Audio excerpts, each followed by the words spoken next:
Hello and welcome to my podcast, Conversations with Cornelius, where I, Cornelius Patrick O'Sullivan, discuss, chat and hypothesize on all things from fatherhood, marriage, comedy and everything else in between. From time to time, there will be special guests, but mostly it's going to be me and some regular contributors, including my main squeeze, Noelle Patricia O'Sullivan, aka the wife.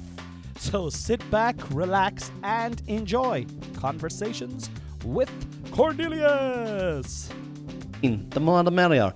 Welcome back to another episode of Conversations with Cornelius. This week's episode is a doozy.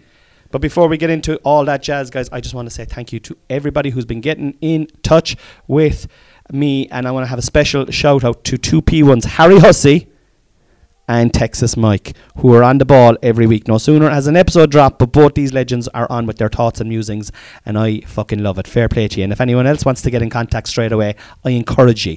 You're a pack of legends, but I'm saluting Harold and Michael first and foremost today. I also want to extend another billion thank yous to the listeners. For some reason this month the figures are going through the roof, and I called in the Queen yesterday, right, to show her, and she was also bemused, right? So I looked into the analytics. I was like, why is my fucking podcast flying this particular month? It's like we're already at what the month's download should be, and we're only halfway through the month, and I couldn't understand it. And I was like, this is class. My podcast is taking off. It's going to the next level 1.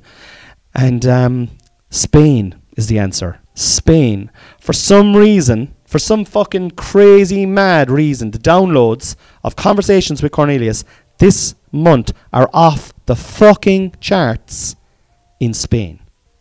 How? Why, like? Do you know what I mean? Hola, senor. Like, should I be looking to book a leg of my tour in Spain? Like, I mean, I would, definitely, like, but alarm bells are definitely ringing, like, do you know what I mean? Like, so this is what I want you to do, right?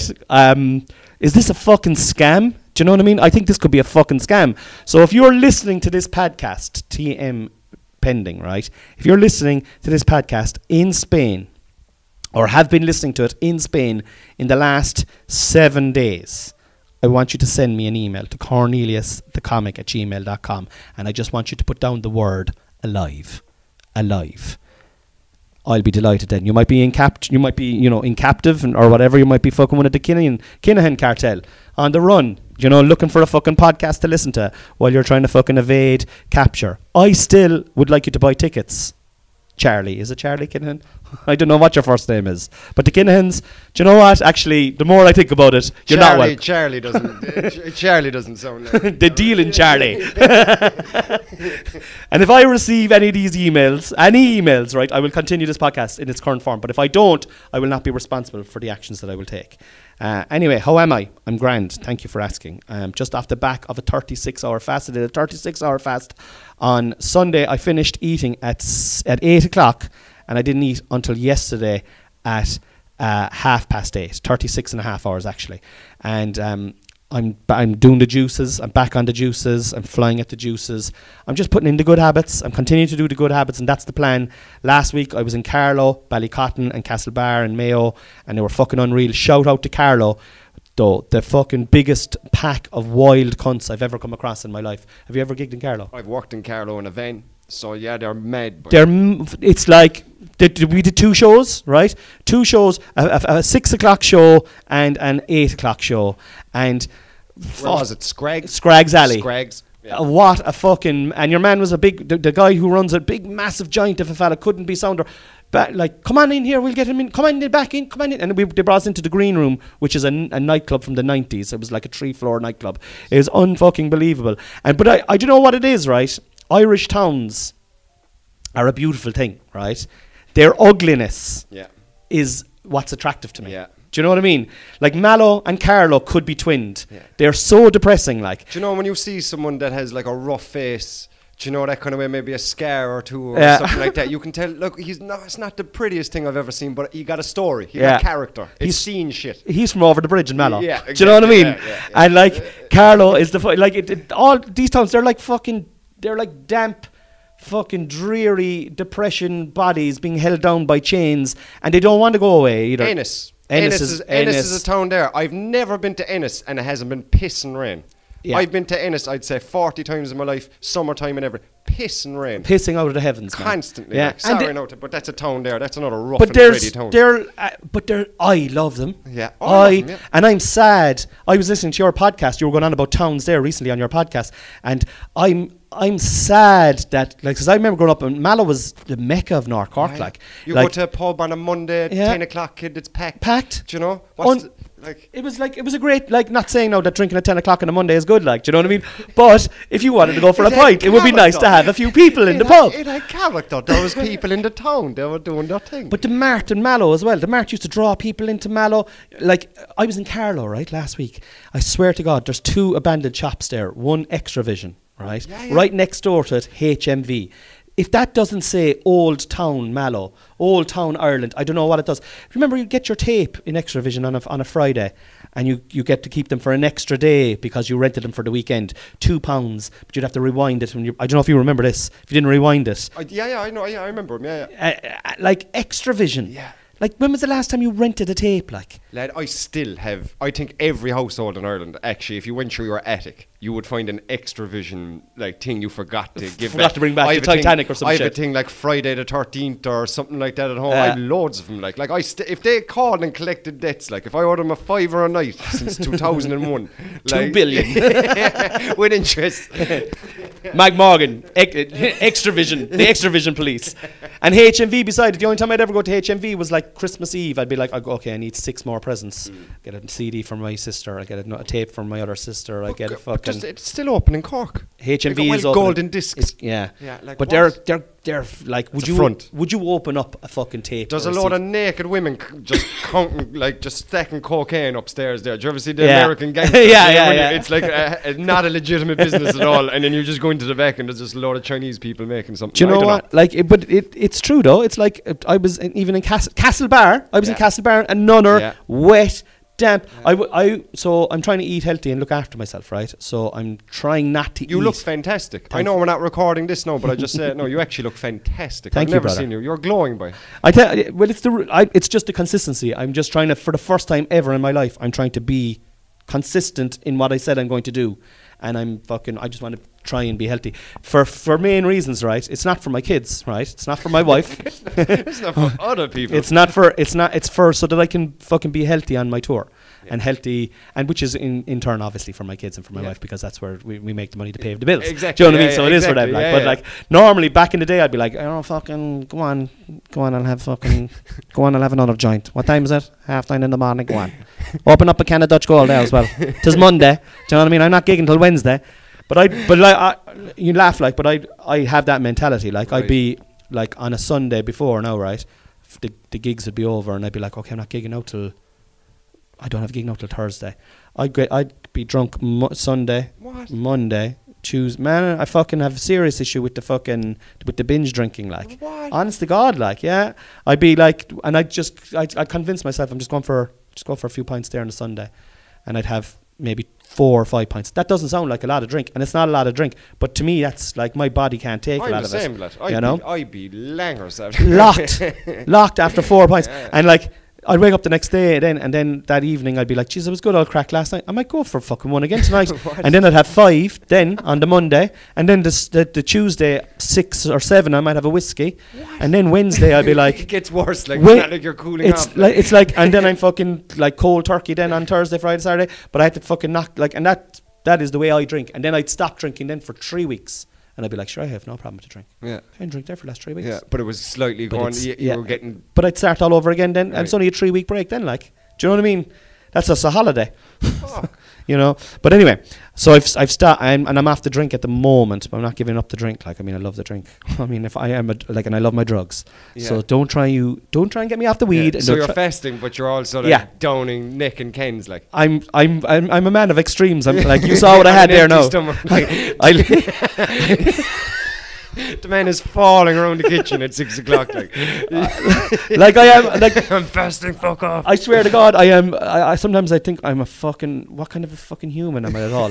I was outside the back this morning now, barefoot, right, doing 3 sets of 30 Wim Hof deep breath method, right, doing sun staring, right. The sun is up, right, to get. How do you mean sun staring? No, like. So facing the sun, closing my eyes, opening it up to try and look at the sun for a second and closing it again. Is that good for you? It's good for your circadian rhythm, right? How's your retina? So staring into the sun. But a second. My mother used to go, stop fucking looking at the sun. No, but like it's not, and like it's not like you're not like staring into the fucking sun. Oh Jesus, my eyes! No, it's like this, like a quick. And close it again. Okay. So it just, but it's very good for your circadian rhythm. It helps you sleep, which helps you rest better. And apparently it's all about the rest by all accounts. Yeah. But I'm I'm doing that now, right? Barefoot, staring at the sun, top off, right? Fucking middle of winter, November, like. Then I had a beetroot, cucumber, and I've seen you drink that. Celery, raw juice. Like someone shat into a blender by him, just blended it up. And their arse was fucking bleeding as well at the same time. And yeah, so but I have to say, and that's the way I am. I fucking extremes. I'm all or nothing. You are. You actually are. As long as I've known you, you actually are. Like, yeah. That's a good thing, boy. That's a good thing. I don't know. It keeps it interesting anyway. It does keep it interesting. But whatever you're doing lately is working, like, So fair play to you. What have you done for me lately? One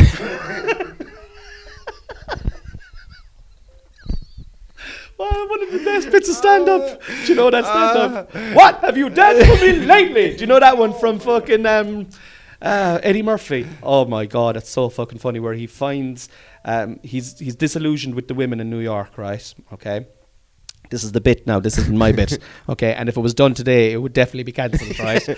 So he's like, he goes, I ain't happy with the woman in New York. I'm going to go to Africa. So he goes to Africa and he finds a woman in Africa, right?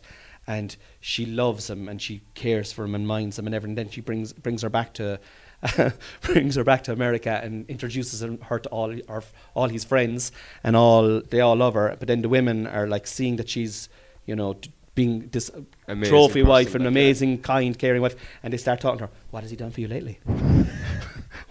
And then she goes, Eddie, what have you done for me lately? That's the thing. It's fucking turned her fucking sour. Like, turned her sour. So it's one of the funniest bits of stand-up of all time. But definitely, you'd be cancelled if you did. He'd be cancelled if he did that now. Like anything after 2015, you would have been cancelled. Yeah, stuff we're talking about now will probably be cancelled for in 20 years' time. Imagine that now. Like, what am I talking about? I think it's coming back. You think so? Yeah.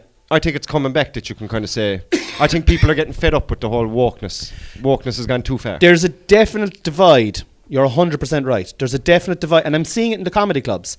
There's a lot more right wing than emerging right wing comedians emerging than left woke liberist. And I hate both sides. Both sides annoy the shit out of me. Right. I'm just like, because you can go way too far each way as well. Like I see guys come in and they go way too soft, and then not soft maybe, and then come in and go way too hard. As in like just because you're being they're being extreme for the sake of being extreme. For the sake of being extreme. Oh, this is the pedestal I'm standing on. All right, man, make some fucking jokes about it.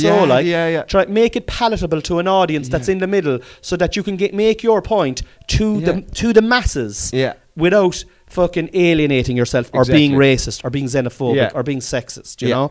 And the same goes for the fucking woke side as well. Oh my God. Do you know what I mean? The woke would annoy you as well. But do you know what? The woke ones annoy me even more, because at least the guys that come in hard, do you know what I mean? Like they fucking, they gave it a go. I know it was a bit of a speech or whatever, but it's a bit of a go. Where the wokeness is like, I don't know, man, especially in comedy, like, do you know what I mean? It doesn't belong. It doesn't belong there. Like, I don't feel like. You don't think wokeism belongs? Just if you're coming in there to make a political point, like, and like you'll be there listening to a 5-minute bit, like, it's like there's not one joke. Like, where did they expect to laugh? This is my thing. I think you can talk about fucking anything. Yes. Put the jokes in. Joke in. Make the audience make a noise out of their fucking mouth. Yes. Like, I don't want to go to listen to someone talking about being a vegan, right? For and but they can make it funny. But if you can make it really funny, like I've heard funny stuff about it. Yeah. Like I found that actually when I did any gig, like when I went to a few years ago. Shout out to the vegans, by the way. Shout out to the vegans. I'm a vegetarian myself. Yeah, my girlfriend's actually a vegetarian, which basically makes me. I'm a vegetarian. You're a vegetarian. That's a tasty under duress. Every time I say that, like, do you remember the Samuel L. Jackson bit there in Pulp Fiction? Do you know which one is that? He's talking to your man in Pulp Fiction at the start when they're walking through the hallway, and he takes your man's burger, and he's like, fucking, you see, I'm a vegetarian. Oh no, my wife is a vegetarian, so that basically means I'm a vegetarian. He tastes the burger, like, and he's like, that's a tasty burger, like that. You should. It's fucking an amazing. His break till he was 45. What? Samuel L. Jackson, 45. He didn't get his break. Isn't that interesting? Like, like he was knocking around. 45. He was 45, man. Yeah. I saw that on a TikTok there recently. Now maybe TikTok is wrong, but like, they had a whole kind of a thing in it. Like, and I was like, well, if this is wrong, they've convinced me anyway. You know, 45, and he just like fucking came into it late. I think he was like fucking bad on the old fucking Persian rugs and stuff like that, and the fucking liquor. But yeah, sure. Even Mao Zedong, the Chinese dictator, he didn't kill anybody till he was 42. Didn't he? And he ended up killing 60 million people. So don't give up on your dreams, baby. That's another way of putting it. How the fuck did we get onto all this shit? Vegans. Mao Zedong. I'm going to bring you onto the stage. Because we've been talking away there, and people might not know who you are, okay? But they should know who you are. Because, ladies and gentlemen, may I introduce to you the man, the myth, the legend, Mr. Mike Morgan, an incredible free kick taker, an outstanding stand-up comedian, and now, to make the perfect triangle, a world-class dad. How's things, Mike Morgan? How you can? I think free kick taker is the thing I'm most proud of. In that thing. I've never been introduced like that. Like, and I'm after watching the David Beckham documentary now, so I feel like, thank you. So I support a lot of teams, right? I support first and foremost, I support Cork Hurling and Football GAA. They're my first team. Then followed closely by Everton, Ballyclaw, Killavullen, Barcelona, Napoli. You love Napoli. And Boher Celtic. They're my teams, the 7. Now I have 10 fingers, so there's room for 3 more. But FC Dallas. FC Dallas, and that's shout out to Mike. They're my team in America, FC Dallas. I went to see them play when I was in Texas. And how many people were at that match? There was about, it was so fun, man. Americans, when they were just getting into soccer, they were like, let's go soccer. Clap. And then there was like, let's go soccer. Like, go on. There was about, we were in the stadium. Mike is a listener to this podcast. I shouted him out there at the start of the podcast. Your uncle? My uncle. Fucking beautiful human being. When I was over, I was working with him, and he took me all over. Took me NASCAR racing, took me out to see FC Dallas. So they're my team in America. But at the time we went to see them play, do you know who they were playing? What's the team that Beckham played for? The fucking Galaxy. They were playing the Galaxy. Was Beckham there? Beckham had left was he there the season before? Mike, you'll have to let me know this. He was either there the season before. He wasn't there anyway on the day. It would be sold out if he was there, and it would have been empty if he wasn't. So. And it was still pretty okay. It was about 3/4 full, right? But it was so funny because there was little pockets of fans, and they were only finding their identity. Soccer was only coming into the States, really, again, after the failed experiment in the 70s and the 80s. But it's kind of sticking now this time. This seems to be... The fucking, since Beckham has gone there, like, you know, it really seems to have stuck. But there was pockets of fans there, and they were picking up all the little songs from English games. And there was about 10 where we got into it now, and we were chanting away and getting into it. They were all putting on, do you know the West Ham song, I'm Forever Blowing Bubbles? No. There was like 10 lads, I'm forever blowing bubbles, bubbles in the air. Let's go soccer. Just trying to cockney fucking. It was fucking hilarious, I'm on man. you, Dallas. What you like? Oh yeah, and like they were like, oh, boo, shit, all this kind of shit. Like I did see the TikTok of Americans, Joe, and they take a kick out there in the English leagues. They'd be like, oh, you fat bastard, but they're like in an American accent. Like it was like, oh, you fat bastard. Yeah.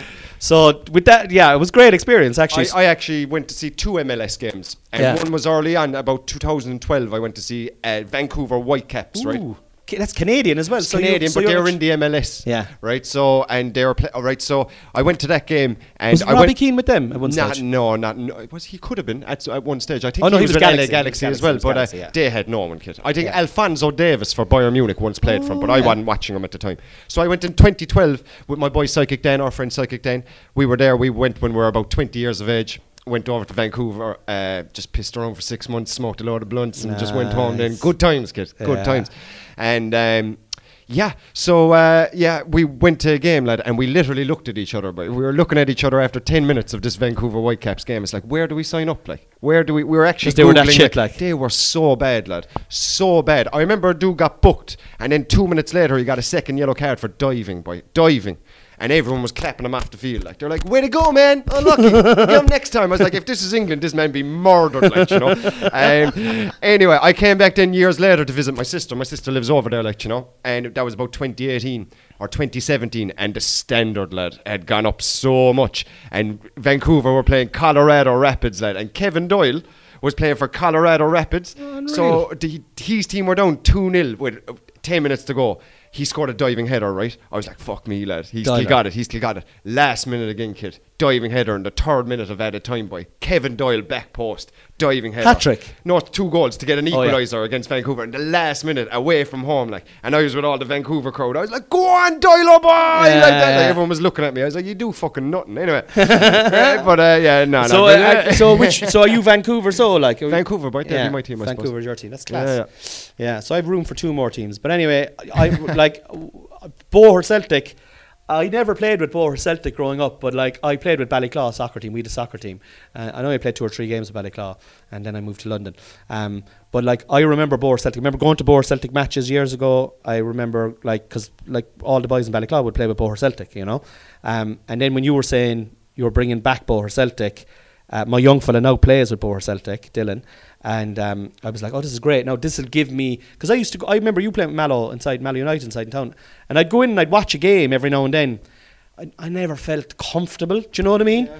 I never felt like fucking. Whereas I go to Boher Celtic, there's a fierce community there. Like, oh, Con, how's it going? Like, do you know what I mean? And everyone kind of, you know, and you'd see the same faces. Even though the last match that I went to I was talking to you before the podcast where you were playing that team from the Northside. They were straight out of fucking Mean Street or Mean Machine or whatever. Like fucking. I met my buddy Jackie O'Keefe was at it, and I was like, fuck it, he's come to the games now. Like, you know what I mean? The like crowd that's at the game, there's fellas there that live next door to you, and they're coming out to games. And I know what you say about like even having a sense of community. Like, you know, no, I wouldn't be dissing Mallow. I played for Mallow since I was 6 or anything. But I will say what started it all is that I broke my hand, right? And me and my little brother Connor, like, so the club that Cornelius is talking about is our local team, I suppose, in Ballyclaw, Tupert House. It's Boher Celtic. It went away for about 20 years. Now it's back. Like, myself and my brother always talked about it, like, because we heard the stories. They were supposed to be the dirtiest team, the funnest team, the pints head, the crack head. So we thought we'd bring it back. But I was playing for Mallow for years. Then it's something that I always just kept on doing, like, as in, no matter what my life was like, in fairness to my old man, lad, he'd always make me play soccer. Like, he'd be like, kid, I don't care if you're what situation you're in, like, you're down the dumps, you're up high, whatever you're doing with your life, go into training, play soccer, like. And to be fair, I'm actually only reaping the benefits of it now. I always thought, oh fuck it, I have a match, I train. I don't want to let my dad down. That kind of thing. Like, even my grandfather now as well, like, used to always come to the games, do you know what I mean? It was that kind of thing, like. But now in my late, I'm 31 there, going on 32 now, and I'm delighted that I can do it, like, you know. Yeah. But I broke my hand playing for Mallow, boy. And you know, I was playing the whole year. We played very well. Very few of the boys text me. I broke my hand playing a match, like. Do you know what I mean? Yeah. And it took weeks for, like, do you know what I mean, the boys even to text me about it, like. Yeah. Do you know what I mean? Or anything like that. No, I'm not being a little bitch about it or anything like that. Like, no, but it does. It makes a difference. Listen, fucking teams, like, sport is very complicated, but it's very easy as well. Yeah. Do you know what I mean? It's a band of people that get together, and it's not just the players that are on the pitch. It's the fucking trainers. It's the community around them. Yeah. It's the people who bring the drinks. It's the fucking the fellow who drives the players to the match. The fucking the girlfriends that are at the games, the wives that are at the games. Yeah. It's that 70 or 100 people. Yeah. And that they kind of care about you. Exactly. In their lives. Do you know what I mean? Like, and when sometimes if you don't have that, you're looking around and you're going, what the fuck am I doing this for? So, like, do you know what I mean? So, like, I can totally see that and soccer can be rootless as well. Exactly. It's not like the GA, you're born, wherever you're born, that's it, fucking, you're staying. That's it. You know what I mean? Exactly. You can move around and do whatever you want. Like, I'm like Nicholas and Elke anyway when it comes to soccer. I played for loads of clubs. But, like, anyway, so my brother came in after I broke my hand and needed surgery, all that kind of stuff. I was down the dumps. I was like, the boys didn't even text me. Put my heart in the line there now, like, you know, all year. I broke it in a match, like. And I was like, you know, and they don't even think about it. They're just not that. You know me, kid. I'm pure emotional being. Like, I'm even around training now. Like, I'd always like make sure people have the crack with them. Do you know what I mean? Even right now, in our club, we're actually even having a chat within the committee about the mental health aspect of sport. Great. And what we're and you have a girls team now. And we have a girls team as well. And what we're trying to do at the moment is get a couple of counsellors on board. Where if anybody from the girls or boys team need to have a chat, that let's say our session is 70 quid, 60 quid, that the club will pay half. and the player will pay half, and the council only bills us to say a Boher Celtic player. It's all anonymous, like. Yeah. So we only know that a Boher Celtic player from the girls or boys team. Clean up, really. Clean up. But that's the thing. 3 numbers and 3.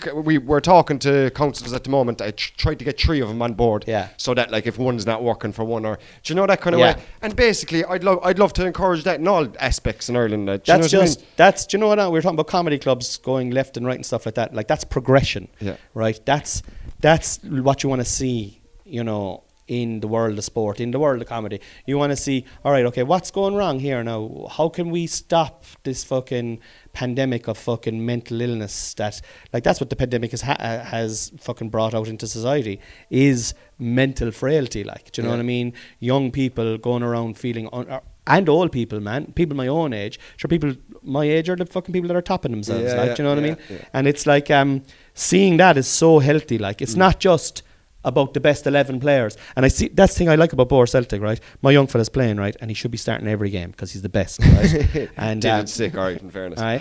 And he wasn't playing there for a few games, like, you know, but like I could see that he was still getting his opportunity, you know. And then if you do well, they're giving everyone their opportunity. Yeah. You've been on the bench every time. I've gone to a good few matches, like, and I'm like, oh fuck, Mike's not starting, and you come on, and like you came on now. There's so much competition, lad, and my uncle's the coach as well, like, do you know that kind of way, like, so like it's not like there's nothing worse than we've all played in teams really, like the son's coach, or like, you know, I think that if I was manager of my son's team or daughter's team, lad, I'd be extra harsh on my daughter instead of giving them extra. I was always like that with Dylan. I don't know, is it the right thing to do? I'd always be nearly too critical because I'd be like, oh right, okay, do you know what? Harsh is the wrong word. Because it's like I'd be like this will make him, but now like you'd be looking back and going like, because some people need the hand around the shoulder and some people need. 100%. Do you know what I mean? Yeah. So like that's actually true. Yeah. You know, so it's different. It is everybody. I definitely think it's something to consider. Like I'm even with my own boys there now, with the younger, the 2 smallies here, like we'd be playing ball inside in the sitting room at night time and stuff like that. And I'm very conscious to kind of build their confidence up by telling them that they're great. Do you know what I mean? And if they make a mistake, that it's a W, it's a win, or we're learning. Yeah. It's not a loss. Yeah. We're learning. Yeah. You know, and I like to see that's very positive stuff as well. Like, you know, because we come from a place where like if you got told well done, Jesus Christ, like what did I do to get well done? Like, exactly. Like, and you never hear it. Like you'd never hear it. And then you think that's because that's what you learned. You think that's what you're supposed to do. But I don't know. But the free kicks, man, you're on fire with the free kicks, like. Nice one, kid. Nice one. Nice one. Yeah, really enjoying it now at the moment, lad. Playing for the local club. My brother's on the team. Your young fella's on the team. Fellas that live up the road are on the team. That's it, like. Do you know what I mean?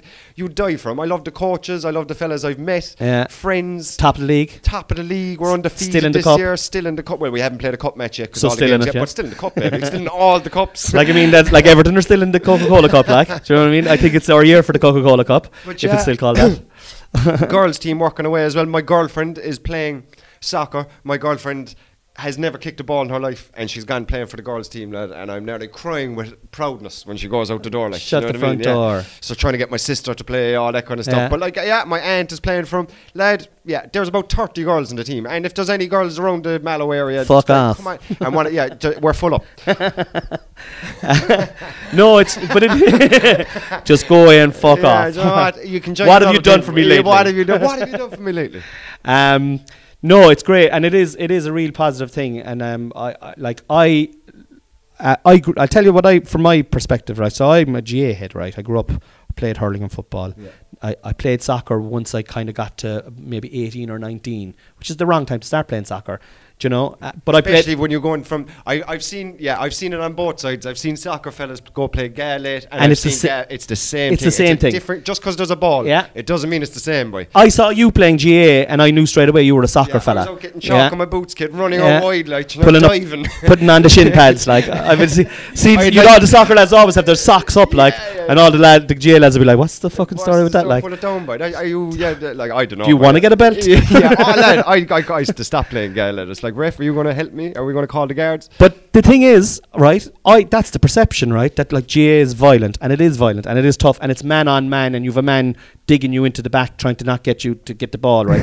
That's the way it is. For the parish. I don't give a fuck about the parish. Do you know what I mean? From me, boy. What are you hitting me in the face for? Like, exactly. I see it. You can have the parish. The scariest assault assaults I've ever seen in my life have been in a game match. Oh, Probably mostly playing for Ballyclaw as well, to be honest. It is scary stuff. Well, Ballyclaw, right, and I'm fucking proud of it.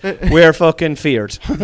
I fear you, and I played for you. We're like, even now, like we're not going through a great period of success points wise, but we're beating the shit out but of our people. body count has never been as high.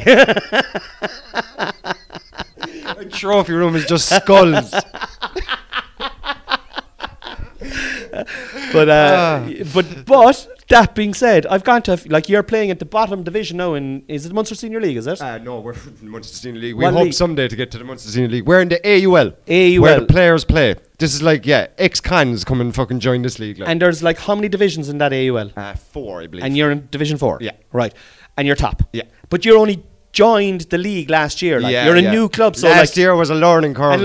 And to be top is unreal. But you played a match, right? This is the last match I was at a couple of weeks ago. You were playing a crowd from Toker, and I was out in your new stadium, the new stadium. Right, so now in Ballyhass Lakes, Ballyhass, the new stadium out in Ballyhass, right? And it's a great setup out there. Yeah. And oh my God, the violence that was like there was.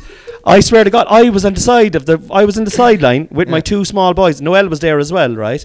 And I was in fear for my life, and I wasn't in between the fucking white lines. It was violent. It was hilarious and funny as fuck. It was so funny, lad. They had the referee in their palm in their hand. The referee shat the pants, kid. And I don't blame him. I don't blame him at all. I wasn't even giving out to the ref. I was like, kid, like there was marks on my body, lad. There was marks on my body, and I only played a half. I came on in the second half. My uncle he put 1 or 2 of us on the bench. I was hoping they wouldn't bring Dylan on because Dylan's all tricks and flicks. I was like, they will fucking cut the legs off. Even when he was like, we'll bring you on. I was like, do you know what, lad? I don't know. Well, like, do you know what? Give the others a go. Like, do you know what I mean? No, it's only fair on them as well. Like, come on, lad. Bob, everyone needs a game, kid. Everyone don't be bringing me on. Anyway, the fellow I was marking wanted every piece of it, kid. I was marking all of it, lad. And I was playing next to their sideline. They brought down so many fans, didn't they? Oh my God. From Toker, lad. I loved it. This is what I'm saying. Like, it's like, because it gets a bad rap, right? In GA culture. Yeah. Oh, fucking the soccer boys, Jesus Christ Almighty, they're fucking. Do you know what I mean? They're all on the drugs. Yeah. Like, that's the perception. These boys probably were all on the. And you are all on the drugs. Yeah. Maybe and I endorse it. I'm on the drink and the drugs. I'm joining them. But like the competitiveness. Yeah. There's like you the centre forward there. Like in my head, right? A centre forward is like Fat Ronaldo was the best centre forward I ever saw in my life. Like he could do it all: sleek, fast, powerful, skill, drop a shoulder, drop the other shoulder, and go back the first way. Perfect striker. Your centre forward, right, on the day wasn't like Fat Ronaldo, right? But he was beautiful in his own way. The way he was holding, I don't know his name now, right? And it's either Buck or Shane, but they're both good. But like. Or Gaz, totally not what my idea of a striker is in soccer. Do you know what I mean? Like Dominic Calvert-Lewin now is a great centre forward for Everton. You know, but like there's an appreciation for the game that I'm getting. Everybody has a different. That's why I love soccer so much, lad. Because like if you look at other sports, you have to be a certain size. You have to be a certain. There's a place for everybody. Look at Messi. Look at Modric. If Modric walked into the room and I told you he's actually one of the greatest midfielders ever to play in the game, and you'd be like, but he looks like he'd fucking fold like a leaf. Oh, leaves don't fold. I know what I'm saying. But you know what I'm saying? A leaf. You can do whatever you want to a leaf, especially if it's your leaf. Leave it alone now, Mike. If you put peanut butter anyway. So what was I saying? Oh yeah, so there's a place for everybody. Like and like you say, like a striker, winger. You can be a big, heavy 6 foot fucking, but there's a place for you. Yeah. Do you know what I mean? It don't matter, like, you know. But that day was horrendous, kid. There was fellas slagging me. I always say it as well. There's fellas slagging me all the day for my making TikToks back in the day, lad. And but you're answering. What I love about it is you're answering it. You're very prolific. Like you're very like you score a lot. Like these days. And no, maybe you're playing below your level, like, because you did play at a high enough level, but like you're at your I'm at my level now, I'd say. But I dropped with the level I dropped. Well, you're playing really well, and you're scoring a lot, and you're involved in all the goals and stuff like that. So you'd have fiends giving you fucking all the GBH the years, like, and the next thing you're just fucking like I got a video of you scoring one out last year out in Band here, and it just was a savage goal altogether, up over the wall into the far corner, and you were like kind of just like you kind of gave a Premier League celebration. I gave the Bellingham to the 6 subs. Yeah, but yeah. No, I don't. And then, like, they can't say nothing. Then, like, do you know what I mean? Like, because you're bawling, like. Do you know what? I enjoy it, and it's something that I actually do enjoy it. I like actually chatting shit. Like, when, especially I don't start it, but like I do like chatting shit, because I know other fellas, like we fellas in our team, they would just sort you out. Like, do you know what I mean? I'm not going to sort you out. Look at me. Like, but I do enjoy the little bit of banter and getting into a fella's head. I do, and that's actually how I got my arm broke. But anyway, worth it. I do it again. But anyway, right. So the guy that day you were watching, lad, he must have been about 6'8". This fucking sent to me anyway. Like, and he goes, "You're about 40 making TikToks, you clown," like that. Like, do you know what I mean? And I just went back to him. I goes, "Go away and ring a fucking bell in a cathedral, you mug." Like, he was the ugliest dude I ever seen, right? But he didn't get my reference, like, do you know what I mean? But the dude next to him that I was marking was chuckling away, like. And then his friend was kind of, I knew the dude I was slagging didn't get what I was saying, like, do you know what I mean? But it was driving mad that his buddies knew what you were saying. Do you know that kind of way? Yeah. And lad, after all that, then his head was wrecked. He wasn't playing right anymore. Like, he's like, "Wow, who rings bells in cathedrals?" But yeah, fucking it was. I like that shit, lad. I like that shit. But yeah. Oh, very good, very good. We're going to play Trending Topics with Cornelius Patrick O'Sullivan. Sweet. Where I have picked out 3 trending topics that are trending on my X, formerly known as Twitter, this morning, and I'm just going to throw them out and we'll see if anything comes out. And the first one is... Has there been any difference to X or Twitter? I'm not on the platform. So all I know is, like... The person I know who's most prolific on Twitter is a friend of mine called Tig Hickey, and he was giving out mad about the changes, right? But he's gone up to, he's nearly 100,000 followers now, like, and when he was giving out, he had only about 30,000 followers, so I don't know what he's giving out about. Like. Is he giving out anymore? No, I'd say probably not. You know? I wouldn't definitely. But like, I don't really, I like Twitter for sports, really, and I use it for, it's my Twitter account here now. I use it for, I put up all my content on it. So if I have a video, I'll put up my video on it. I'll pimp out my shows on it, and I use it for what I believe is going wrong in the world, or for my beliefs. I stay, for example, I put very little about, like, I'm devastated and really fucking like traumatized. Like the rest of the world is nothing compared to the people that are experiencing what's happening in Palestine at the moment. Of course, you know, and like at the end of the day. It's like, I think putting your head in the sand and not saying anything about it is the wrong thing to do. But also, I think that I have to get on with my life here and provide for my kids and try and maintain a positive atmosphere for my world as much as I possibly. Plus, we're also comedians. Our job is to try and make people laugh. You know, if you're consuming all that content all the time, it'll make you think a certain way.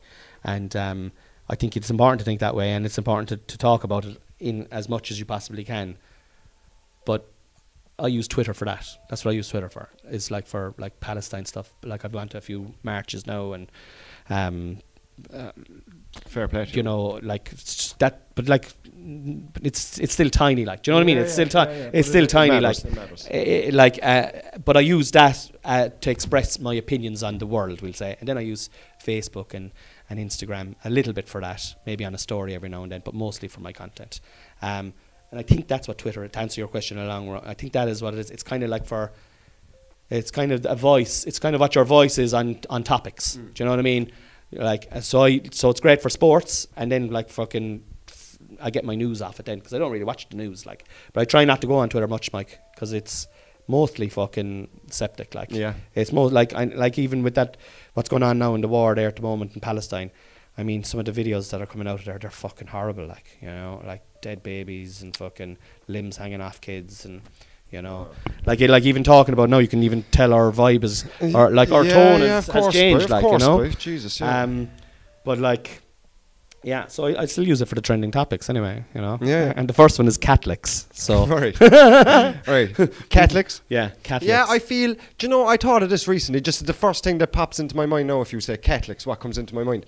All the churches around the country. Do you know, the most real estate in the world is McDonald's, and the Catholic Church, I think, have the most real estate in the world, right? So what are they doing? But there should still be communities. The community's gone, like, but there's still churches in every community. So why does it have to be a priest talking? Why can't we go like the American way of a pastor kind of, you know, he can just be a guy that you look up to. Pastor Mike. Yeah, Pastor Mike, and can do comedy every Sunday morning in Hazelwood Church. If you all put a $5 into the thing that's past the hat gig, like. And another thing. But yeah, no, I think I pass churches all the time, kid. They're linking up churches. There's no more priests. Like, there is no more priests. Who's becoming a priest? Like, why would you become a priest? You want to be off your game, like. And if you could marry, we've both made jokes about it. I'm sure everybody's thought about it. If you could marry, it's a serious thing to go. It's a serious career. Do you know? Because, like, to be spiritual, you don't have to be Catholic or you have to be religious or anything like that. Like, but, like, the book itself and how to live your life and be a good person, why aren't we talking about that every Sunday morning?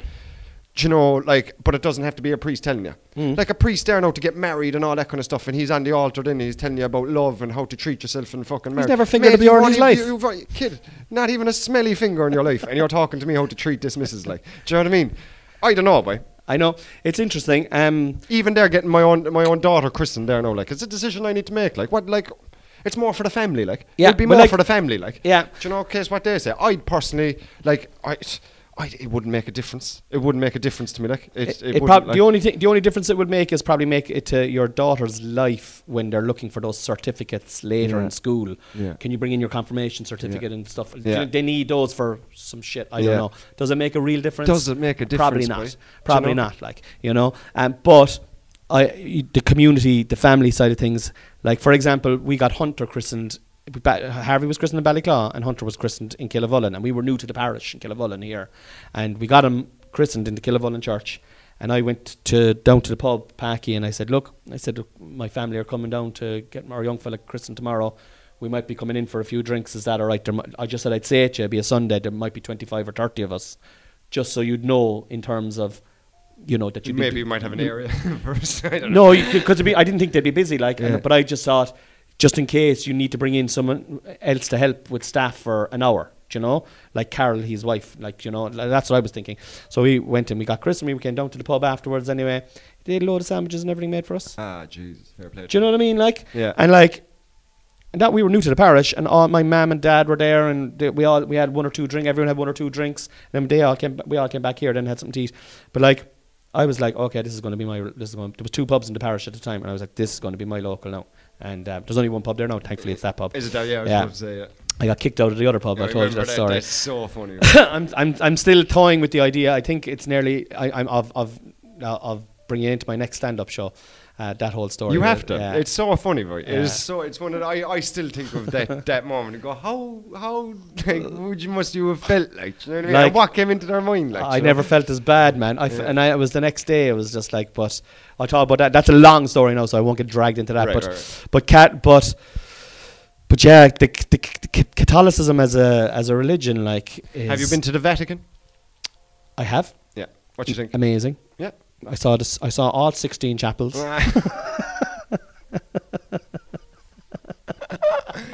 But you know what I'm doing now, Mike, right? I am quite a spiritual. I am a spiritual person. I'm doing this healing course. I've been doing this healing course above in the Nano Nagel Centre for the last 6 weeks. It's on Mondays, and it's run by this Jesuit nun, right? I know. I did this. There's not enough hours in the day for the freaky shit you get up to. What's a Jesuit, kid? That's what made me laugh. It means like a fucking. And you know what? Maybe she's not a Jesuit nun because maybe she's just taking my money. Nun anyway. But I think it's something to do with Jesus nun. Jesuit. She old? I can't figure out her age. I'd say she's probably in her 60s. I'd say.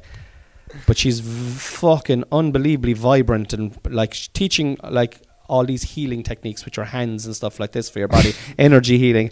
I swear to God, it's mad stuff. It's mad stuff. I'll do something with you there now, actually, right? Stand up there a second, right? Okay. So how do you feel today? I feel good. Feel good. All right. So put out your hand. All right. Just put out this hand here. All right.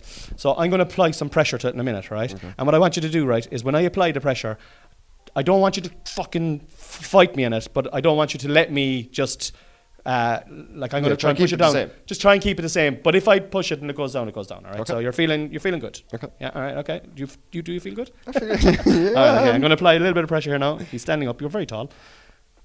Yeah. So your energy is pretty good. Is it? Yeah. Right. Because I'm not putting it down. So now what I want you to do, right, is I want you to think of a time, right? Think of a time where you were feeling horrible. You were feeling terrible. All the vibes were bad. Shit was going bad in your life, right? We're going to do the exact same thing, all right? Okay. So bring yourself back into that. Get that emotion into your body, right? Can you feel that now, right? Yeah. Okay. Now. Oh my God. Yeah. Tell them what just happened there now. All right, when I was thinking positive things, because I'm just feeling like myself today, feeling good vibes. He couldn't really push my hand down because there was a nice resistance towards it. And when he asked me to think of put myself in a bad place, my hand went straight down when he applied the same pressure. Yeah. Well, energy healing is a real thing, man. It's a real thing. Like, I swear to God, I'm just literally gone to a course. It's a 6-week course. You should sell the course a week behind it, boy. Take my money, boy. That's amazing, boy. I wanted to do it because I wanted to. First of all, I was always interested in that, right? See if it's real, okay. And second of all, I said it could be content for comedy. Do you know what I mean? And we have to do stuff like, you know, like you're playing soccer. I'm like, I can't play soccer. I'm going to do some energy healing. I might get a joke out of it, or you're becoming a better person, not a better. Well, yeah, of course, a better. But every time you do one of these things, because I know you, like you say at the start of the podcast, you are extreme. When you get into something, you get into it. So the amount you do of Connie, that, energy healing. You're center. like a 6-year-old. You know, 6-year-olds like are mad into tractors for 3 months, and they figure out everything to do with a tractor, and then next week it's a dinosaur, and it's like they know the ins and out of a dinosaur. You're like that, but I'm going seeing a fucking a Jew nun or something. Jesuit, I think. Sorry. She could be a Jew. But it's interesting. All the people that are in the class, right, are all. It's mostly women. There's one other guy, 2 other guys, and it's mostly women. There's about 12 or 14 of us there, and it's all varying in ages and different types of society. And there's not one person there that's interested in comedy, or do you know what I mean? Like, they're just interested in and spirituality, you know. And like they were talking about, the nun now was saying the last thing, because our last course is next week, our last class is next week. And I already want to do another. I want to do this all the time now. Yeah. I love it. I come out of it feeling amazing. Yeah. Amazing, like. And she was like, would you be interested now in meeting? She said maybe in a couple of weeks afterwards, and we could do a meditation for Palestine and try and send over some good vibes. Whoa. Like, and I'm like, this is amazing. This is on my doorstep. I would love to do that. And I was like, yes, definitely, like, you know. And like, I think they're things that you can do within your community. Yeah. Do you know, they're little kind of things that you can just explore, and it's the fabric of life when you do kind of like. But like it's brilliant. That it's beautiful that you like this is a thing today. Like, do you know that like you can all sit down in the community, get together, send vibes, vibes. Do you know, like if I said that to my dad, like that where I'm going tonight. Where are you going, boy? Where are you going? I'm fucking heading over to the Nano Nagle Centre. What are you going to do over there? to do a bit of energy healing.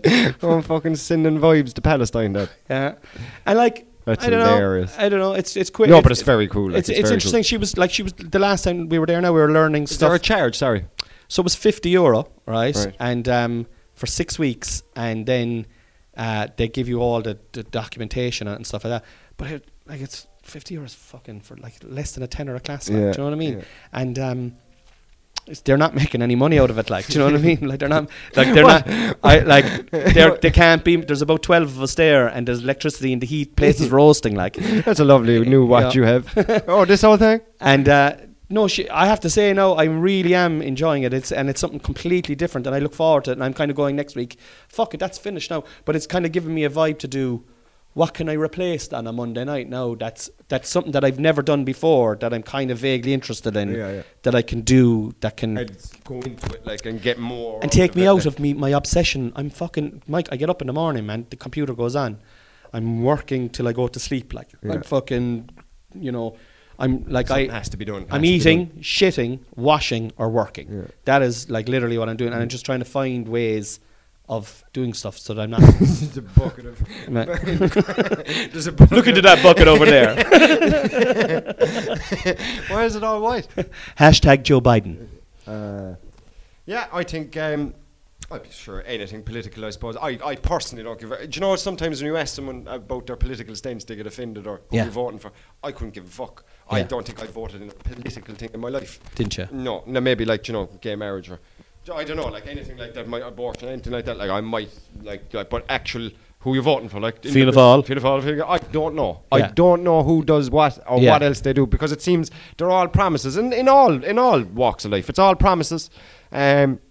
And then when you get there, you don't fulfill your promises. I was looking at a guy, Vladimir Lenin. Have you ever listened to him? His ideas were good, but it didn't actually come out as good as it actually did. But I don't know. Yeah, look, they all got mad things, but like, so hashtag. He was the father of communism, Lenin. He was, yeah. in the head, communism, like in the head, like because we're humans, it won't work, and greed exists and all that kind socialism of stuff.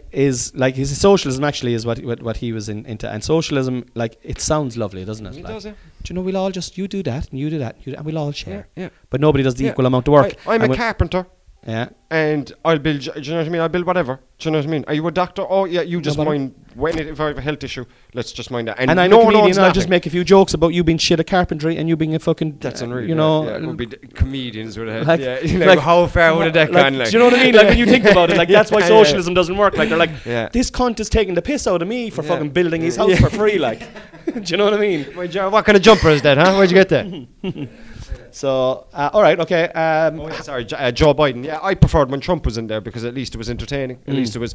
I felt actually, looking back, the further you look back at Trump, the more the kind of media had it out for him, the more you heard stuff like they're all going on about, like, the things you heard about the locker room talk he said about women and stuff like that. Grabbing them by the pussy. All that kind of stuff. But Clinton then getting blowjobs in an office, like, do you know what I mean? And we're voting for his wife. I did not have sexual relations with that woman. Exactly. That's Kennedy, I go down to New Ross there, like, there's photos of him or statues of him everywhere. He wasn't the best man, was he? He was riding Marilyn Monroe. Exactly, like. And he was married to Jackie Onassis at the same time. Do you know what I mean? So, like, we like some people, and then we'll switch the same narrative then to not like other people then, I don't know. But anyway, Trump, it just seemed... he had the money. He already had money. So, like, I feel when a guy's going in like that, he's less likely to be corrupted. Where Joe Biden is completely corrupted. Obama was just a face. Like, 100%. Yeah. 100%. Like, cool Obama. I think Obama actually was involved in, if not the same, more wars than his predecessor. He's actually responsible for more deaths than any president. I think because of the drone strikes, he signed off on so many drone strikes that he actually is responsible for more deaths than any other human. He's absolutely no, but it's cool Obama. It's cool. Look at Michelle writing a book. Look at all this. It's like they're celebrities. It's like they're Jay-Z and Beyonce. But in the back, they're killing how many people? Like? Yeah. Do you know? So and, like... I don't know. Like, I liked Obama now, I have to say. I liked Obama. I did like him. I liked him because of his character. I also liked Trump, though, for the reasons that you're saying as well. And, like, I think the fella that's in there at the moment is a skeleton, fucking, like, being kept like some sort of a life support machine. He doesn't, like, he's... If you met him in a pub, like, you'd be like, oh, yeah. If you met him in the... Like, he was doing a speech there one time and he just went away off and he was like... He was talking about... I don't know, we'll say he was talking about fucking taxes. And he was like, taxes are, they're... And I said to my daddy, you shouldn't put the staplers in the fish because those fish, they swim upstream when they're flying high at night near the stars. Do you know what I mean? Like, you can see this shit. It's off the charts. That's like, mental. He's fucking... Yeah. It's like... him just go the wrong way on the stage. Yeah. He turns around, he goes, no, left, Joe. Yeah, like, and it's not... No, he's too old. There's like, and it's not... Like, that's it, look, like he got voted in, right? And, like, Trump says that it was fixed. I don't know if it was fixed. What age is he? Honestly. I don't know. I'll Google it. Google that. He's definitely... How old do you think... 77. I think a president... I think you shouldn't be president if you're in your 80s. That's 100%. I would even say... Yeah, and I would say... 75... Could be the last time that you could get voted in. But you're in for 4 years then if you're 75. 4 years, like... So 76 would be... 76. So, look, I've talked to 76-year-olds. Like, do you know... No, 76, I suppose. Yeah, well, my grandmother's in her 90s now, and she's very cognizant, right? But I'm talking about... he's 80. He's bang on 80. I'm talking about physical frailty. You might have the mathematics upstairs still, but I don't think this fella has. He was born in 1942, Mike. 1942. 1942. World War II was in its prime. Yeah. He's a World War II baby, like. Do you know what I mean? Like 1942. Who's your daddy to say that your mommy was able to give birth in the middle of a war, Joe Biden? You know, where was your daddy? Why wasn't he fighting in the war? You know what I mean? Daddy? Yeah, interesting. Get back to us. Yeah. But like, he just annoys me, and I don't really get involved in politics much, but he fucking annoys me that he's the fucking the leader of the free world by all accounts. But anyway, #GA. #GA. Dude, we're only going to we're not going to get into any of the questions. We're nearly an hour into the podcast. Yeah. #GA. #GAA. So, yeah, when I think of GA, I think of dedication. I think of pride of the parish. I think of big men that would knock you clean out or want to grab you by the scruff. The ball would be nowhere near you. They want to grab you by the scruff. Yeah, but also a bit one-dimensional, a bit narrow-minded. And yeah, it's like porridge to me, boy. It's like porridge to me, boy. I played it. I enjoyed it. I like the people that play it. I love their dedication. But the sport, football, I'd love to be good at hurling, all that kind of stuff. And also they need to get paid as well, boy. I'm a big advocate on that. I've often made videos about it. I've often tried to trace the money back and all this kind of stuff. Yeah, I just think it's ridiculous how players don't get paid, boy. At least like when they're going away from their kids and wife training 7 nights a week, that they're not broke and they can't pay bills. Well, the money goes into a central council, and is you apply for grants to get facilities built in your, like for our pitch now out in Ballyclaw. Yeah, that was bought by the GA. Yeah, there was fundraising done with it as well. There's always fundraising. You have to kind of come up with a section of it, and then they'll give you another section of it. Like, I don't know if you've been to the stadium, Parky Queeve's new stadium. I was at a good few matches now there this year. State of the art, top fucking quad. Like, I think Bruce Springsteen is playing there this summer. Yeah. It's an amazing stadium. Like, it's an amazing stadium. Like, I mean, now he's playing for the Bars. Yeah. He's after transferring. He's playing for the seniors to get him to play there. Yeah, to sign. Croke Park is another amazing, and there are amazing. Yeah. But I do take your point. Like all the facilities now, we have a great gym. Like if you joined Ballyclaw now, for example, if you joined up Ballyclaw GA, you'd have the access to the gym. Yeah. With your membership for the year, like, and it's a unbelievable. It gym, is. like, I've seen it. Yeah. And like changing rooms and like insurances and all that kind of stuff. But there is. You know what? There's a bit of jealousy there as well, I suppose, because it's community. Because it's community, and also the facilities actually is a big thing. Yeah. Jealousy to like from a soccer aspect and growing up in the shit that we played in all the time, like. And I can see that. I can see that. Like, and then we're seeing then how it reflects in the soccer today that we're watching.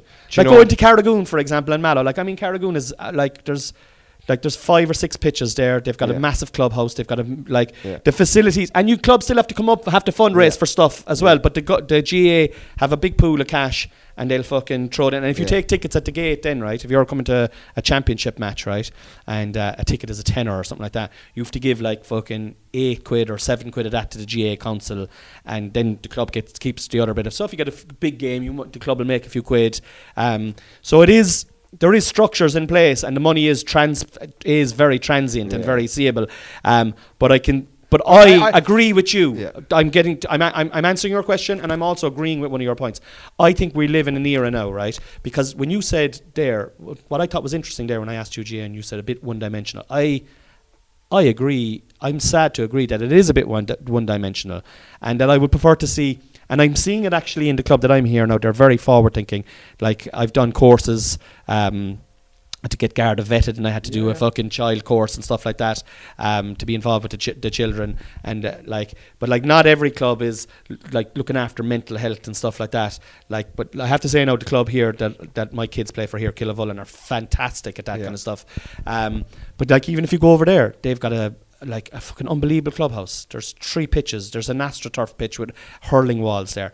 Like, the money is reinvested back in. I remember, and they do. And do you know what? Even if it is a bit 10% corrupt on the top, who gives a fuck? Because they do so good. Yeah. They do. If there is a guy with a fucking monocle sipping champagne, laughing as we speak with all the money, who gives a shit, boy? Because it does so much good. But pay them. I wish they just got it. Come into the 21st century now. Come into the 20th century. Just pay them. Pay the top. So I tell you, the people I think who need to get paid are the top level athletes. I don't think the people that are playing for Ballyclaw need to get paid. No. County level. Inter-county level. Like, if you're Cork City players who just got relegated there are being paid a wage every week. Yeah. And if I put the Cork City players and the Cork County looking players, like, one are horsemen. Yeah. You can see the dedication they put into their bodies, and the rest of them then, like the boys. And you know how I think they should get paid, right? I'll tell you, this is how I think they should get paid, right? Because I think it'll kill the ethos of the GAA if you go, there's €10,000 now for playing cornerback for Cork for the year. Yeah. First of all, I think inter-county players. So if you play for Wexford, you get paid, right? If you play for fucking Antrim, you get paid. Hurling or football, any level, once you put on the jersey, so like intermediate, senior, inter-county level, once you wear the red jersey, and how you get paid, this is how I think is the best way of doing it, is you don't pay tax that year. Yeah. So you can have your job, you're still an amateur player, you still have to go to work, but you pay no income tax. Yeah. So if you make €100,000, you don't make €40,000. Yeah. You make fucking or €60,000. You make €100,000, and then it kind of incentivizes, and then you don't have to. How many players are you allowed up to a senior panel? So on like the Cork senior panel is about 35 players, but I think everybody involved should be like, so all the mentors. What if you just give them, if you play, give them 500 quid a week? Just give anybody in the 35, give them 500 quid a week while they're playing for that time, and watch the sport come on, lad. Yeah, watch the sport come on, like. Yeah. Right, maybe not 500, maybe give them the dole. Just give them the dole. Yeah. At least they have that, and they can go work then if they want. But give them a fee, like something anyway. Yeah. Because I know the big ones get sponsorship, but I'm on about the number 27 who's still going out there every fucking day, all the time, leaving the missus. Do you know what I mean? I think that's where it'll. I would love not to see that happen. Yeah. Because the traditionalist in me goes, why we have all these fucking unbelievable stadiums and clubhouses in places like Ballyclaw, in the middle of nowhere, like, is because the money has been distributed fairly evenly. And right? they look out for you. And if you get injured in a match, like you broke your hand, right? You get injured in a match in playing for Ballyclaw, you're fucking taken to hospital. You're taken back. You're fucking. My own man drove me from the pitch in Macroom to Mallow Hospital. Yeah. The back roads down by Mill Street, kid, and my arm dislocated and all that. Not the referee played on. Yeah. Everybody played on. And did you get any few bob off the club? No, you get compensated. Like there's definitely more of a community. I think once you add a fucking numerical number onto it, it takes that away from it. But like they're all. Like, for example, the inter-county player that I know best now would be Colm O'Neill, the former Cork senior footballer. Unbelievable footballer. Yeah. You played with him, I played with him. And a great player. And, like, he worked in the bank. He got a grand old job in the bank there, like, you know. And the bank, it worked well for the bank because the bank got the notoriety of having a senior footballer. But, like, if he never got taxed at all, like, he'd have 10 years, another 10 years' wages on top of that. He'd have a fucking house bought and paid for. Do you know? I agree. Maybe he has, like, now. I 100% agree with what you're saying with how maybe the 400 actually, you're right. It wouldn't be right. It actually wouldn't be right. But they shouldn't be struggling. You know then what would happen? Yeah, they shouldn't be struggling. So give them a taste. Yeah. Like the boxers there. What is it like? It's hard to get up and train when you're in silk sheets. So if you pay them too much, the dedication goes. Like, don't give them silk sheets. They still have to work. Yeah. Give them a sheet anyway. Give them something. Make sure that the heating's on. Like, do you know what I mean? Do you want to buy that sheet there, man? You don't pay tax on it at all. But the only thing I will say to close your point, how you say give it back. I remember playing under 10 hurling for Ballyclaw, right, which is ground hurling. Okay, loved it. Once it got to air hurling, I was dog shit, but I loved ground hurling. I didn't think I could get hurt. Then I thought I could get hurt when it was air hurling. Anyway, broke my hurley kit, right. The coach, she was one of the boys' mother, hardy woman, lad. She was, I think back, she's actually one of the best coaches I had in any sport ever, thinking back. But she came the next day with a better hurley. Yeah. A better hurley. Yeah. And she goes, you broke your hurley playing for Ballyclaw, you get a new hurley. Yeah. I couldn't believe that happened. Like. But that's the norm. That's the norm. Like. And there's little things like, I'll tell you now, right? I'll give you another example, right? Noelle was collecting the kids at the school gate a couple of weeks ago, right? And she was talking to one of the women at the gate who's involved in the GA in Killavullen, right? And has a son going to school with my son. And they were just chit-chatting. And Noelle's left her job, and she was like, how are you getting on? And Noelle was like, oh, Jesus, we're getting on great now. We're all full sales. Fucking main thing now is try and get Connie to, sell a few tickets for the Everyman. And she said, how can the GA get involved? How can we help? Oh, wow. How can we help? Straight away, like. Do you know what I mean? And they've been sharing my stuff over there. I know for a fact that there's people, I'm not from Killavullen, like. Do you know what I mean? Yeah. But because I'm involved in the GA over there now with my kids and, the parish and, like, that's the difference. Whereas in soccer, it's a little bit more transient. As you said, you're like the Nicholas and Elka. If you had to play with just Mallow, if you just had to do it and you'd no choice, I probably wouldn't play anymore. You'd be gone. And that's probably wouldn't play soccer anymore. Yeah, and that's the thing. With soccer. I feel like I'm bad mouthing Mallow. No, it was just my emotional experience. I'm an emotional dude, like, and the boys, they're all A1. The coaches A1. I still talk to all of them. They're lovely, like, but that just got to me. And my brother came in and goes, "Are we going to start in Boher Celtic or what?" And it was there, like, do you know what? Yeah. And everything you say about the GAA there, all those positive things, I want to bring in to Boher Celtic. And if you do, Mike, you'll have one of the fucking most successful clubs because you'll be merging what soccer has yet to do in Ireland, which is make it about the community and fucking help the people in the community. And I'm a fan of Boher Celtic now. Like, I mean, I was always they would have been the club that, as I said, years ago I went to see them playing, and then there was a big break. I remember even talking to you about. You even know most of the lads anyway, like for the Betty Claw lads, you know 90% of the team anyway. I know a good for the team. Like, I do, and so they're like they're the club that I support now, like, you know, North Cork, and like fucking Cork City and Cork City and Cove Ramblers are the other two. I support both of them, man. I'm turned off Cork City. I've gone to them once or twice this year, but I went to Cove years ago when my buddy was their physio. Nice. And I fucking kind of have a graw for Cove. Yeah, I like Cove. Cove. Like, why can't that be Mallow? It can be. Why can't that be Boher Celtic? Do you know what I mean? Like Mallow's just, or Carlow. Why Carlow get your... any town do that? The town's of Mallow. Yeah. You got a ribbing, but here's your opportunity. Yeah, you got a ribbon, yeah. Do you know what, man? We're gonna finish on trending topics with Cornelius Patrick O'Sullivan. I had 4 questions for you, right? Just let's see if we can get one. Go on, I'll answer them quick. Go. You're a dad now. Discuss. Best thing ever. I love being a dad. I love her so much. I always wanted to be a dad, but never actually knew it. Like, I do. I actually did. I love kids. I absolutely love them. And for me and Jessica, we love kids before we had kids. Like, you know, we're always that type. So, now that it's there, it's the most important thing. No, is the dad. I never really thought of it that way, but like, it's the most important job in the world. All my fears that I had before she was born are minute compared to what my fears are now. Different fears. I'm a different dude. There's a different responsibility, lad. But I absolutely love her. I wake up in the morning, she's laughing at me straight away. Like, she just big smiles. She's beautiful. I love her so much, kid. What about in 17 years' time when some fiend turns up the door to take her for the debs? I'm already thinking about that. And they're going to get... Or girl, I don't care what she is. They're both getting a hiding. Do you know what I mean? I don't give a fuck. Nah, lock her up in the room for she's 21. But I was even saying that. Like, I was like, just even going through it. But like, she loves football. She watches the football with me. She's only 4 months old now, but she watches all the football with me.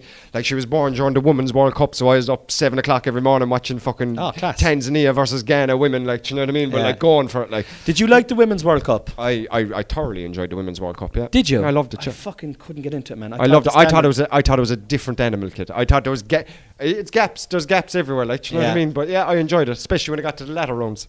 Do you think Vera Paul was treated harshly? Yeah. Do you? I think we're absolute clowns, the lot of us. Like, yeah. I think we're keeping one fella in the job who can't qualify for a tournament, and we're sacking a girl that just qualified for the first ever tournament because the players think we should be playing expensive. She just got you to the World Cup. You got a point in the group of death. Do you know what I mean? And because he didn't want to be attacking, you would have got fingered if he fucking opened up and played ball. She played 5 at the back, and they're all like, "That's negative." I love Katie McCabe now, but she's coming out going, "Negative football," and all this kind of stuff. If he went 3 or 4 at the back against fucking, who were we against? Fucking Australia and all this kind of stuff, you would have got fingered, love. Absolutely fingered. And then at the other side, we would have lost 6-0. It would have been a shame, like, you know what I mean? Anyway, say what you mean, would you? And then we've this other clown in this fucking Stephen Kenny lad. I cannot believe he's still in. But he's gone though. He's like, but get him out of there then.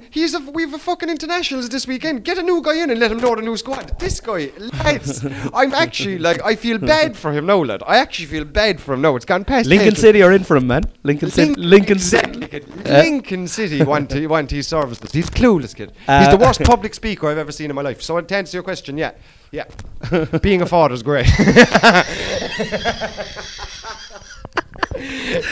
Okay, see, I told you. Okay, we're moving on to question 2. 2 years on from the pandemic, how has life changed for First you? year, rough, very rough. I found it very hard to adapt back into society and life. I feel like I've, in the last 3 or 4 months, become to see myself again, I found it very hard to go back into life itself. Yeah. Do you know? And now it's like full on and like, I can deal with it. But mentally took a bit of getting used to it. Right, yeah. I just think, it was the first year. It was just like, all right, off you go there. We're open again now. Out you go there, back, and it was 100 miles an hour then straight away, and it was weird. So I have Boher Celtic discussed, but we've definitely discussed enough about Boher Celtic. So the last one then is, what's next for Mike Morgan? What's next for Mike Morgan? I suppose just try to become a better comedian all the time. Just try get better and better, be better at everything really. Maturing. That's the other thing I suppose after the pandemic. I suppose it didn't. I had to do a lot of maturing because during the pandemic I don't believe I evolved in any way, like intellectually, mentally and physically. Like, all the leads, like I actually didn't improve. I actually went back. So yeah, it took me a while to get that back, but I feel I've improved. I've improved in a lot of ways now in the last year, and now I have more experiences to become a better comedian and evolve as a comedian. So I really want to do it. I really want to get back into it. I lost the love of it there for a while, to be honest. I lost the love of most things there after the pandemic, but it's kind of like, it fucking took me ages to get back to it, but now I feel I'm back to it. Trying to go get a house. With me and my girlfriend, we were saving for a house, so I should have one shortly enough. That's going to be exciting. And trying to be a good dad.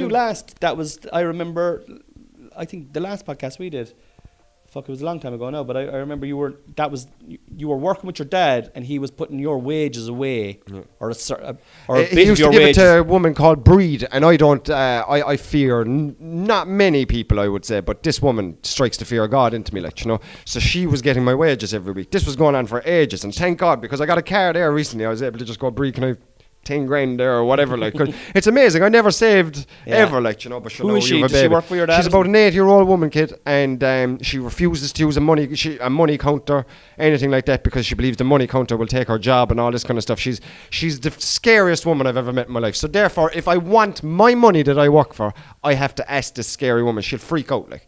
She's known me since I was a kid, so she feels like I'm her kid. And does she work for your dad or something? Yeah, she does. Yeah. Okay. No, so everybody needs a Breed. I have no access to my money, to be honest. Because I have to go through her. So that's the best thing that ever happened. So since I was talking to you last, she is my money. So that's great. So you've a deposit ready. So are you looking at gas? So like. Yeah, looking at gas. So probably do you know what? Hopefully in the next 12 to 18 months we can definitely get it. I'm putting no pressure on myself as well. Like, but first year there is all about just minding Georgia and making sure it's all okay. But again, the more saved, the better house I can get and all that kind of stuff. But exactly. You know yourself, man. I do, brother. Come here. Lovely chatting with you. Yeah, boy. God knows what we said. Yeah. We just rambled there. Like, most of this was a ramble. An hour and 10 minutes of rambling. I think we're going to call it, What Have You Done For Me Lately? That's a good name for a podcast. All right, players. Listen, thanks for tuning in again. Staying by the wall. Keep liking and subscribing. If you want to hear the additional episodes, we have we don't have a free. We have a Patreon every week with myself and the wife, Cornelius and the Queen, for €5, less than the price of a pint, lads. And there's a back catalogue of a fuckload of episodes on that as well. So would love to get some more patrons, really, to be honest, so that I can buy £10,000 cars like Mike. Love you. Good night. God bless. Staying by the wall. Peace and love.